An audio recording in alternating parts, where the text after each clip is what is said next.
Did you know that in 1926, a Canadian millionaire died and left behind one of the strangest conditions ever written into a will? His fortune would go to the woman in Toronto who had the most children over the next 10 years.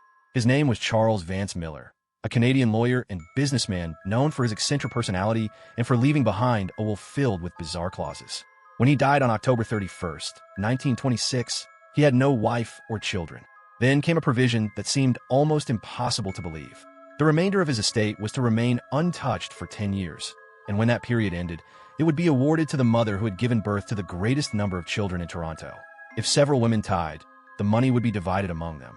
News of the unusual inheritance quickly spread, launching what newspapers eventually called the Great Stork Derby. For years, several families were closely followed by the press as they competed for a chance to win a fortune. What made the story even more remarkable was that much of the competition took place during the Great Depression, when countless families were struggling financially and the prize had the potential to completely transform their lives. When October 31st, 1936 finally arrived, legal disputes began. Not every birth could legally be counted, and Millar's relatives attempted to have the bizarre clause declared invalid. The case eventually reached the Supreme Court of Canada. In the end, the courts upheld the validity of the will, for women ultimately tied with 9 qualifying children each during the 10-year period. Their names were Annie Catherine Smith, Kathleen Ellen Nagel, Lucy Alice Timleck, and Isabel Mary McLean.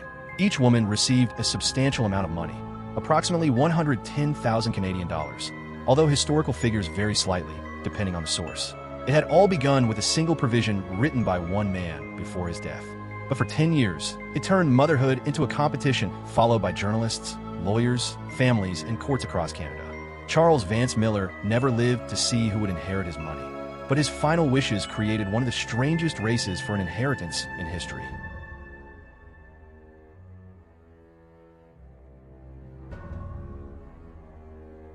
If this case shocked you, follow me for more.